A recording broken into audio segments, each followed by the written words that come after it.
Texas men's and women's basketball will start in the quarterfinals of the Big 12 tournament. Charlie Collier declares for the WNBA draft, and Dak Prescott signed a new record-breaking contract. All of this and more coming up on College Crossfire. Yeah, let's do this. And their men's basketball team needs to stop social distancing themselves from fans. But now it has been overdone to death. Playing, don't stop believing. Bye-bye, Bucks. Bye-bye, Raptors.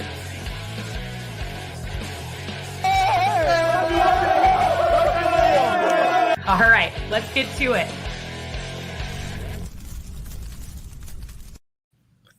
Welcome into College Crossfire. I'm your host, Jaxie Pigeon, and I am so excited about tonight's episode. First, let's introduce tonight's panel. On first base, we have a winner from 2 weeks ago, Adam Ogburn. How are you doing? Doing good, Jaxie. Excited to be back on. Excited for our last show before spring break. Yep, last one before spring break. And on second base, we have Sydney Johnson, our winner from last week. How are you feeling about going back-to-back, Sid? Oh, I'm feeling confident. I'm ready to go. Super excited to be here. All right. And on third base, we have Emmy returning for the first time this semester. How are you? Yeah, I'm excited. I'm a little intimidated by the previous winners, but I'm ready to kind of put up a fight. So, hey, if you're willing to put up that battle. All right. Before we get started, we're going to award some panelists extra points. First up, Sydney, you're going to start off with an extra point because of your stellar flags straighter this time. Love to see it. And Adam, you're getting a point because of your homemade hype video. Love the energy. Hope you bring it with you tonight. All right, let's get to it. This past Sunday, the pairings for the 2021 Phillips 66 Big 12 Men's Basketball Championship were set. The Texas men's basketball team is 17-7 overall and 11-6 in conference play, which put them as the number 3 seed in the tournament. Their first matchup in the quarterfinals this Thursday will be against number 6 Texas Tech, who Texas has already dropped 2 games to this season. In January, they lost 79-77 with a buzzer beater by Mac McClung, and then dropped the other a few weeks ago, 68-59. Can Texas avenge their losses and get revenge in this conference tournament? What are your predictions for how far Texas will make it in the Big 12 tournament? Adam, start us off.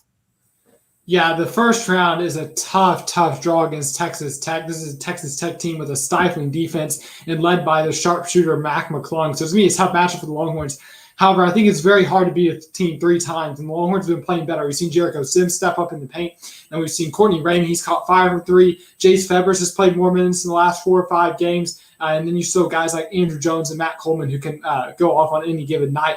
I think they actually find a way to beat Texas Tech. I think this Texas team is peaking at the right time. And I think it's just hard for the Red Raiders to beat a Texas team or to beat a team as good as Texas 3 times. And I think the Longhorns are actually going to get a little bit lucky in the semifinals because Kansas is without their star big man, David McCormick, due to COVID protocol. So I think Texas, if they can survive Texas Tech, I think they can actually beat Kansas for the 3rd time with the Jayhawks missing a key player. I think this Texas team can make a run to the finals. I think Baylor is too good for anyone else in the Big 12. All right. Adam sees them going pretty far, but not quite against Baylor. Sydney, what do you think? Yeah, throughout the course of this season, I think the Big 12 has been one of the most competitive conferences with every team trading wins back and forth. And I think we should be gearing up to watch one of the best and most entertaining Big 12 tournaments ever. Huge expectations, of course, for Texas basketball coming off of 3 really big road wins. I think is going to help the morale of the Longhorns.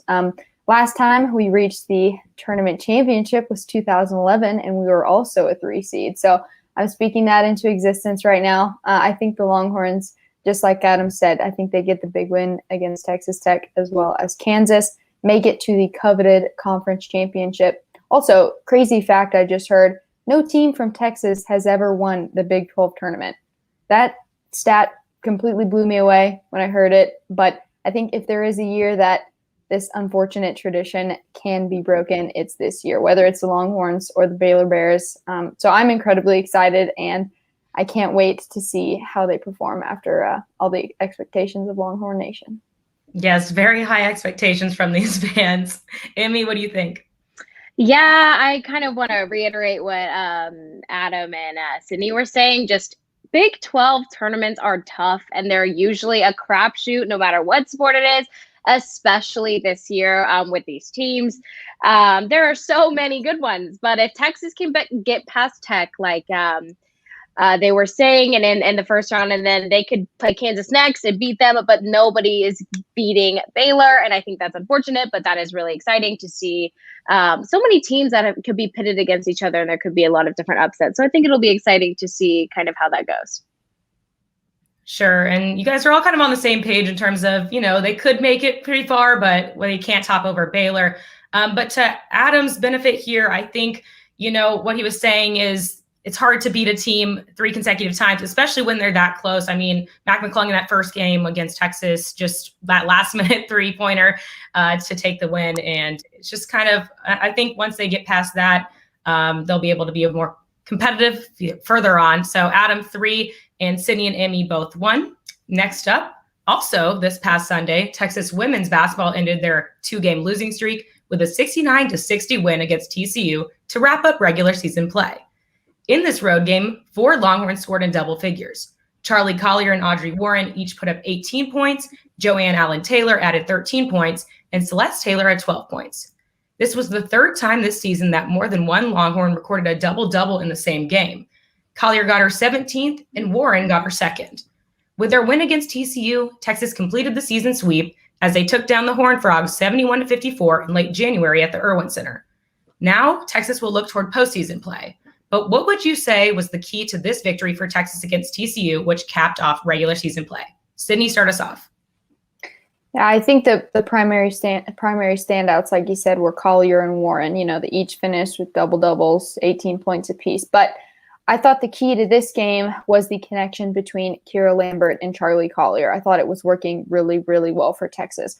She had her eyes up the floor, always looking out for where Charlie Collier was and how she could get her the ball. This was especially deadly because Charlie was spot on from the mid-range jumper.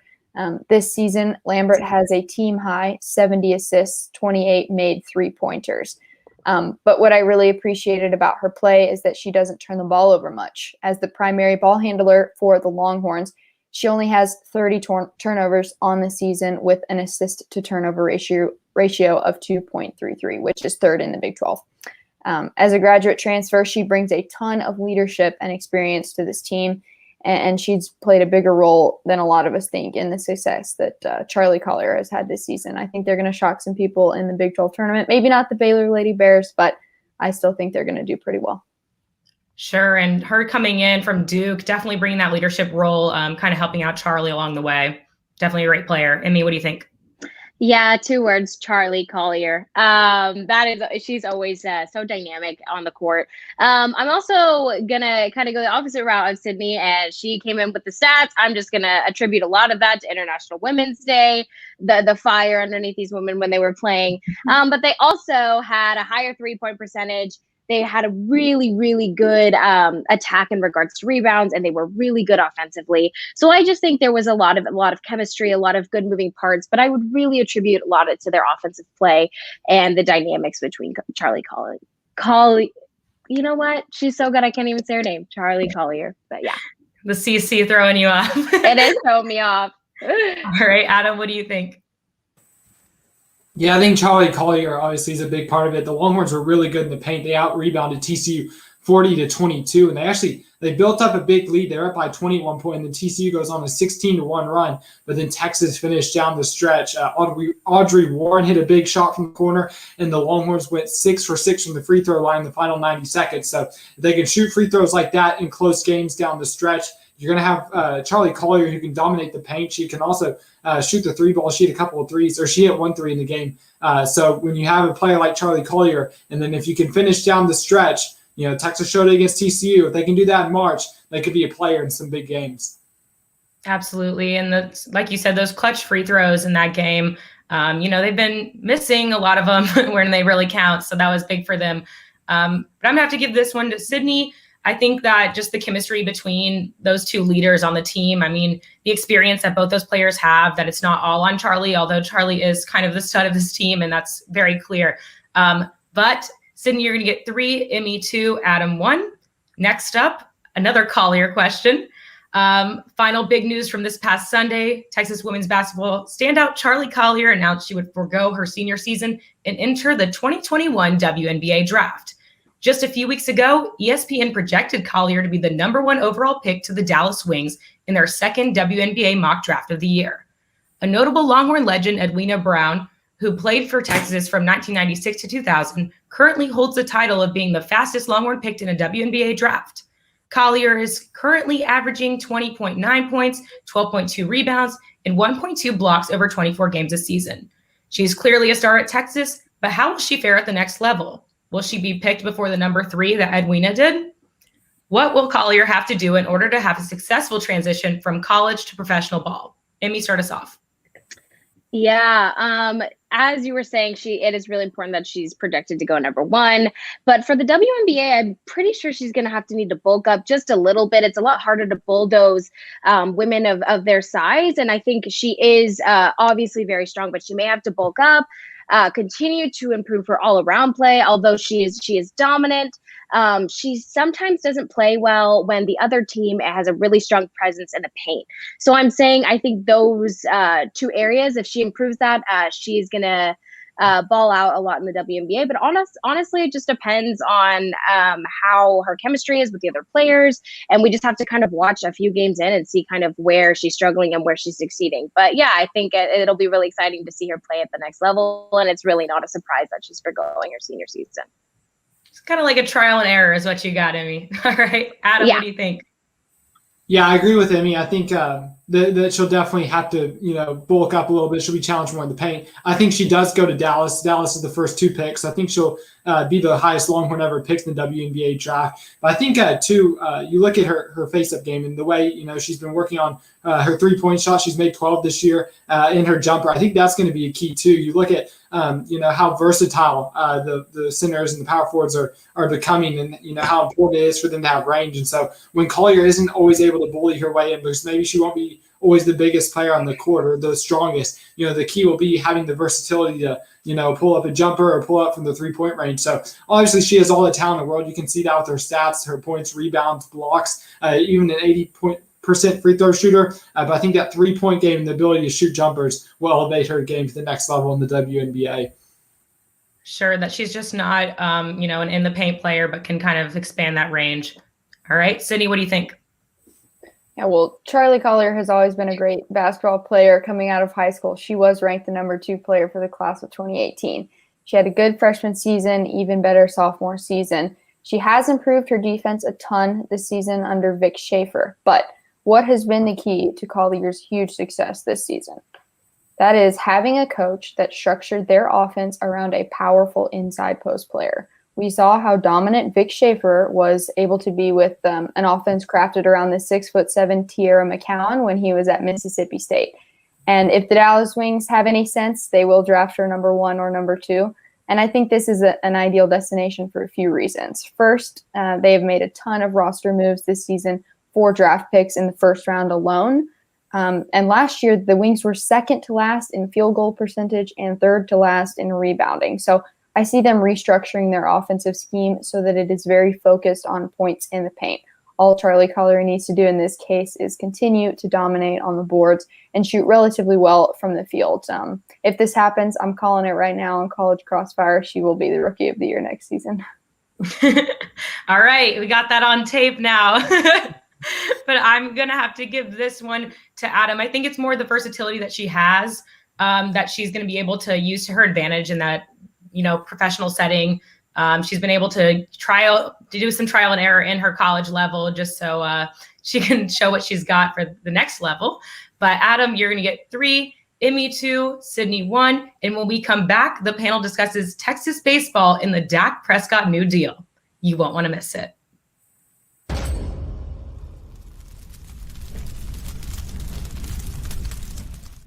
Men's basketball looks for a key win against Iowa State. Women's basketball is tested against the #2 team in the nation. The Longhorns had a dominant pitching performance in the latter half of the game, led by Pete Hansen. I get to say some of the most exciting words in football. The Cincinnati Bengals are on the clock. And picking for Texas started the third with the lead and continued to gain momentum on defense. Hello and welcome into the first social distancing college press box. ever. You're watching a live sports presentation of Texas Student Television. It's a lovely evening in Austin. Texas Longhorns, Texas A&M Aggies.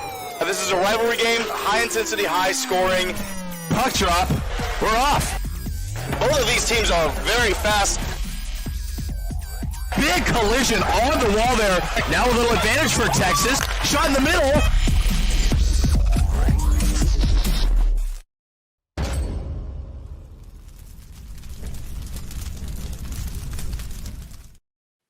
Welcome back to College Crossfire. Let's take a look at the scoreboard. Leading the show, we have Adam with 8 points. In second place, we have Sydney with 6 points. And in third place, we have Emmy with 5 points. All right, let's jump right back in. Well, Texas baseball has been a wild ride so far, to say the least. Even just last night, they blew a 10-2 lead to Sam Houston State. Sam Houston State's 7-run sixth inning brought it to 10-9. Texas ended up scoring 4 more runs on 4 hits in the 7th inning, where Zubia, Melendez, and Petrinsky hit back-to-back-to-back doubles to drive in those runs and grab the 15-9 win. This weekend, Texas will take on South Carolina in Austin for a 3-game series. So far, Texas has been unable to pull off a sweep this season. In their series with BYU, Texas dropped their series finale 5-4. And just this past weekend, the Longhorns dropped their second of 3 games against the University of Houston.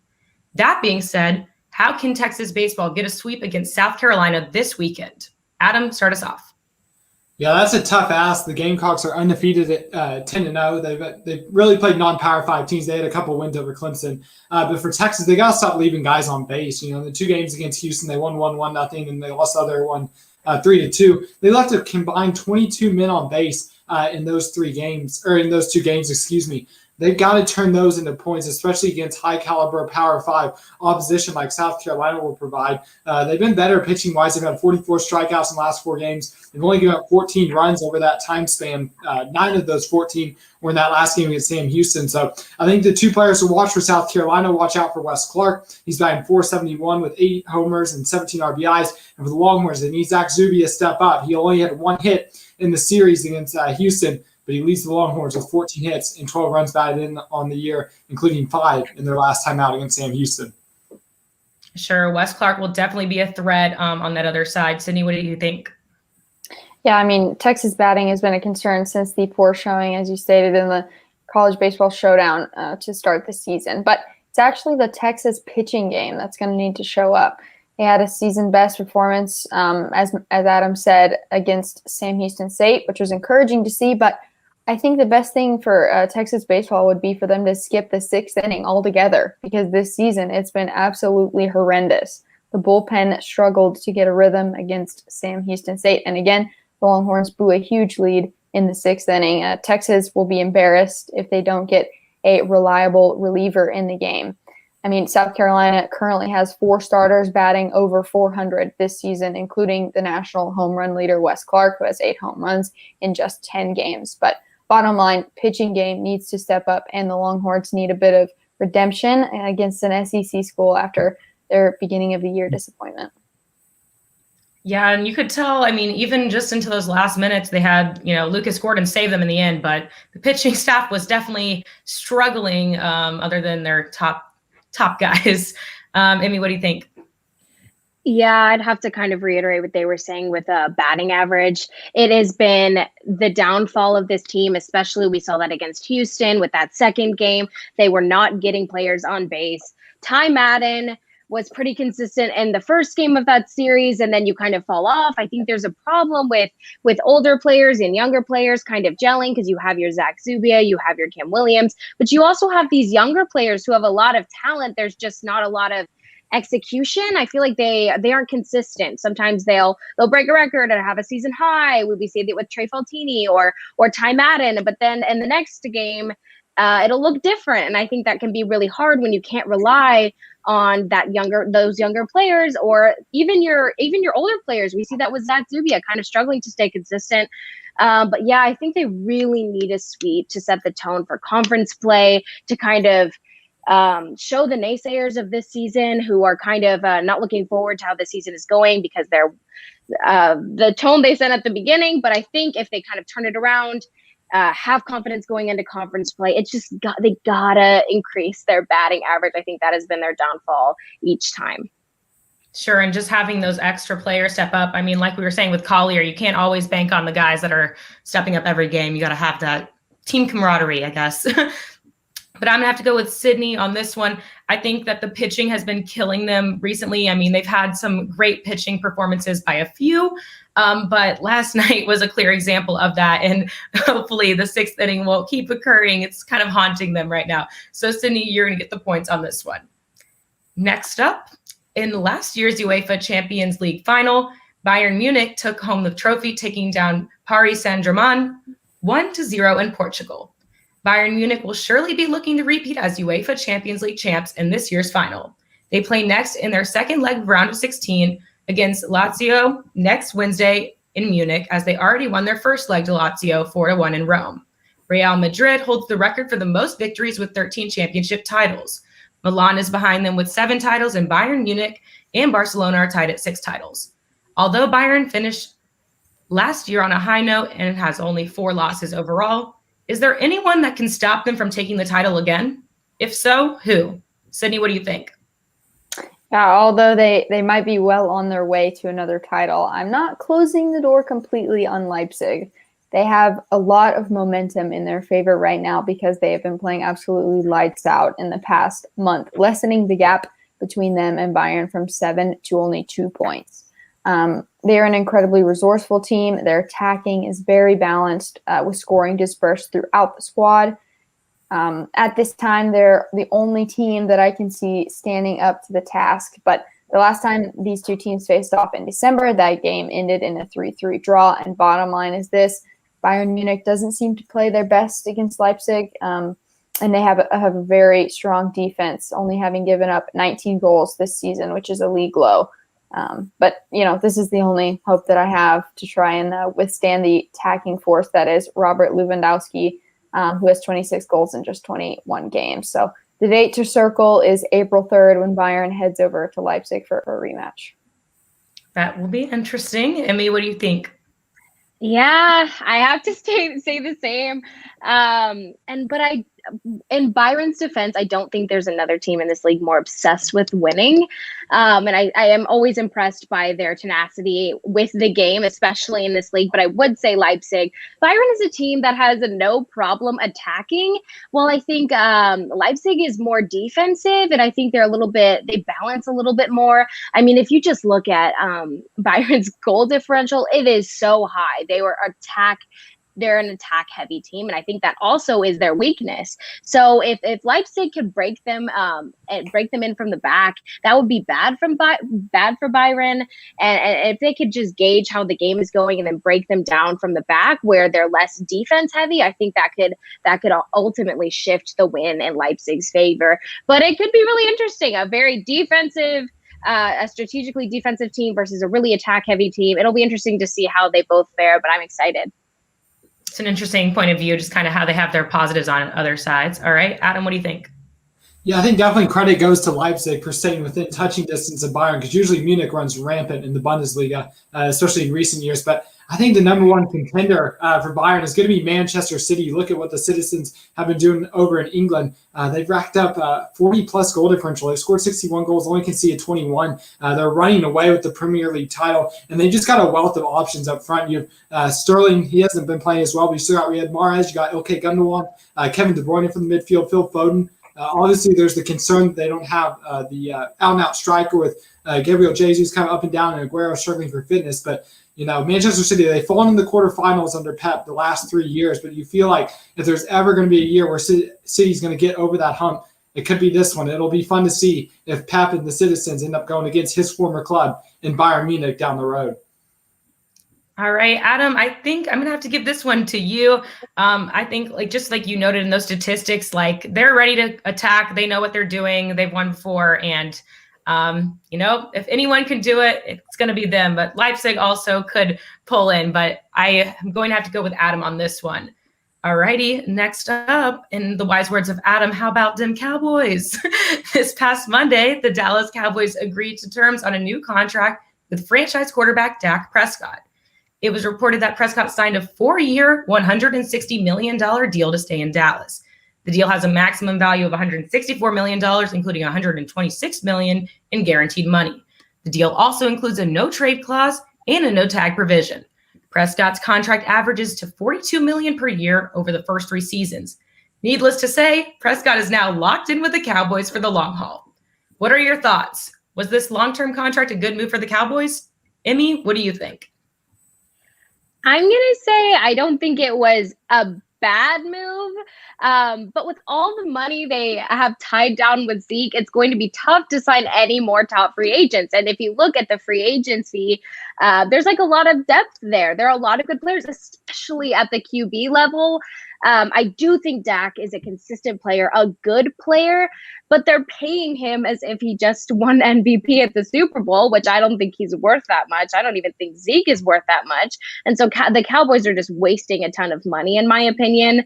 It's good for Dak, good for him. I think he is a good guy. And after his injury, I think it's awesome that he has another shot, but he's not a playoff caliber quarterback, and I don't think he'll ever lead the Cowboys to win any games in the playoffs. So that may be an unpopular opinion, but that's just a lot of money to blow when there's so much depth in free agency right now. I think it was not a mistake and not necessarily a bad move, but there could have been a little bit more conversation around where they're investing their money and if these superstars are actually worth it. Because so far, they haven't gone very far in the playoffs. So I don't really see what they want out of all these more recent investments, but I guess we'll just have to see. All right, Emmy says, not the best use of money. Adam, what say you? I think it's a good move. I think you saw once he went down injured, the first 4 games this year, which the Cowboys played with Dak, they averaged 31.5 points per game. The next 4, the first 4 they played without him, they averaged only 10.2. So I think Dak showed how much he means to this team. I think what Emmy's talking about with Zeke is a good point. You know, you're tied down a lot of money with him. But I think Tony Pollard this year showed that Zeke, you know, he's interchangeable. You could find another running back that could run behind the Cowboys' offensive line. I think Dak's proven that he is not interchangeable. He's a dual threat quarterback, which is exactly what the NFL is trending towards this year. And so when you have all the pieces that Dallas does, you look at the wideout weapons with Gallup, Lamb, Amari Cooper, you got the offensive line, you got, you know, 2 very talented running backs. The defense still needs some work, but when you have all those pieces and you have a player that you see as a franchise quarterback, I think the Cowboys, I think it's a smart move tying him down under contract. Sure, just kind of all the pieces coming together at the right time. It was like very clear with some of the statistics once he went down that everything kind of shifted in that moment. So it's interesting points there. And Sydney, what do you think? Yeah, I also think that this was the best decision the Cowboys could have made. You know, Dak Prescott has become the shining light for the underwhelming and underachieving Cowboys of recent years. And the past few seasons, it did feel like there was a lot hanging over the heads of Cowboys fans with them not reaching a contract agreement. And for a while, it looked like Zeke might be the once-in-a-generation running back for the Cowboys, and they paid him as such. But as Emmy said, he's been pretty underwhelming since. But we could spend another hour talking about that. But you know, before getting hurt this season, he threw for over 1,800 yards with 9 touchdowns in 5 games. And it was clear how much the team struggled without having their leader on the field.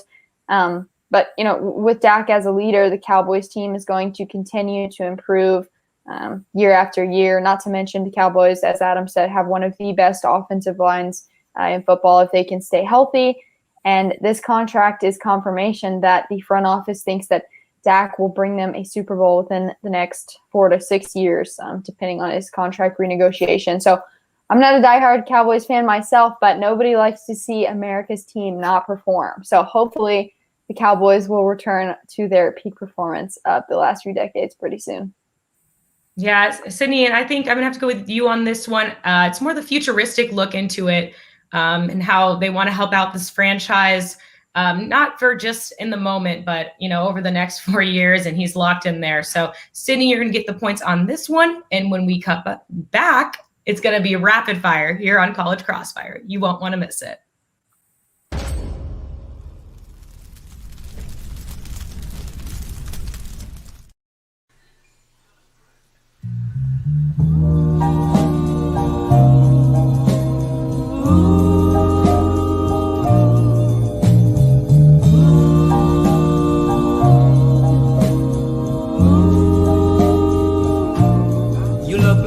flower, so sweet today. You look like a flower, each and every way. You look like a flower that blooms in May. You really look okay. And when I hold your hand each and every night, you make me think the things you say is so really right. And when I see you, when you smile, you make the day so bright.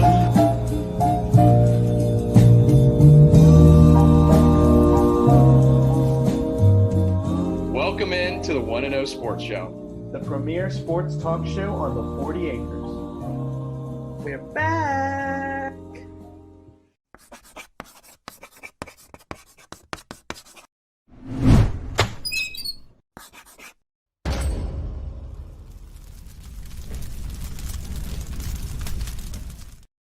Welcome back to College Crossfire for the last time tonight. It's time for rapid fire. In this round, points are worth double, and that means it's still anybody's game. Before we jump back in, let's take a look at the scoreboard. In first place, we have tied Adam and Sydney with 10 points, and behind them in second, we have Emmy with 5 points. Let's get to it. During Texas men's basketball's most recent game against TCU, there were a bunch of positives to take away. Andrew Jones put up 16 points, Matt Coleman had 14 points, Courtney Ramey scored 13 points and had 6 assists, and both Kai Jones and Jericho Sims put up 13 points, including some great dunks. Greg Brown also had a few solid dunks. However, he had another dunk that had potential, but ultimately was a failure. In the second half, Brown grabbed a steal and sprinted down the court where he attempted a between-the-legs slam, which ended in a missed shot and an opportunity for TCU fans to play the Curb Your Enthusiasm theme song. This definitely wasn't Brown's finest moment. However, he isn't alone. What is the top sports blooper you can think of from any sport?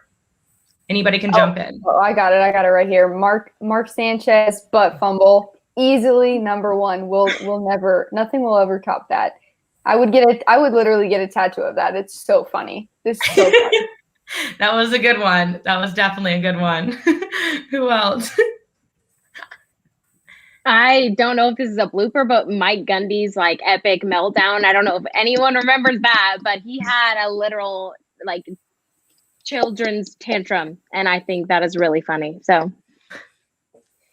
Gundy with the hot head. Yeah. Whew. All right, Adam, what do you think? Man, I got to go. I don't know all the history behind this, but Gene Vandeveld, he was in a golf tournament back in the late 90s, and I think he had a 2 or 3 stroke lead heading into the last hole, and all he had to do was play conservative. He played it super risky. He ended up shooting, I think he shot a 7 or 8. He blew the 3-hole lead, or the 3-stroke lead, went to a playoff, ended up losing the major. So that was just an absolute meltdown that I still remember hearing about. Yeah, you hate to see it, but I really don't think anything can top the butt fumble. It's just unstoppable at this point. Not his fault, but it definitely was a big blooper for him. So Sydney, you're gonna get the points on that one. Next up, last Sunday, NBA All-Star Weekend turned into All-Star Day as all of the events happened on the same night for the first time ever. The crowd favorite dunk contest was actually performed at halftime during the All-Star game itself, where Anfer Simons came out victoriously, where he almost literally kissed the rim while performing a one-handed slam. The dunk contest is hard to beat, but if you were in charge of the halftime show of the All-Star game, what skills event from a different sport would you like to see performed?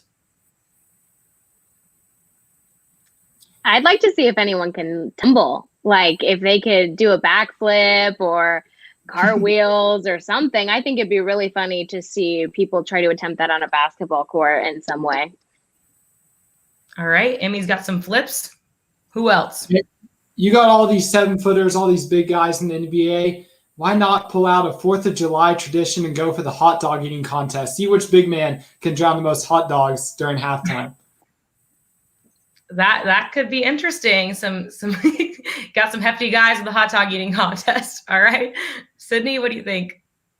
I hot dog eating contest. Don't know if I could even begin to top that, but I would just say maybe a simple golf putt. I know there's a couple instances where somebody wins a car at halftime because they sunk a I don't know however long a basketball court is, but I would like to see that. But God, hot dog eating contest. Yeah, you said it, Sid. You said it. Adam, you're going to get the points on this one. I think it'd be very entertaining to see a lot of men eating, but I also, like to see some flips. So I was torn between those. So both of you guys are going to get 2 on that one. All right. And our final question of the night. In honor of our last episode before spring break, we had to ask a rapid fire about college students' wildest week of vacation. According to U.S. News and World Report, the top 5 spring break destinations are Cancun, Miami Beach, South Padre Island, Cabo, and Jamaica. So I guess you could say anywhere there is sunshine and a beach, you will find the people. A notable item that most college students can never leave the house without is their favorite jersey, which they rep proudly as they strut across the beach. We all know who our favorite jersey to wear is, but what jersey would you never be caught in public wearing and why? Baker Mayfield for the Browns. Why? Never caught dead. Never caught dead.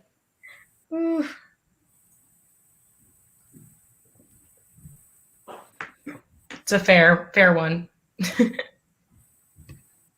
Yeah, she got that one. I was gonna say Baker Mayfield for OU because I feel like it's the double the worst. You got OU and you got Baker Mayfield, who's kind of a questionable character, but yeah.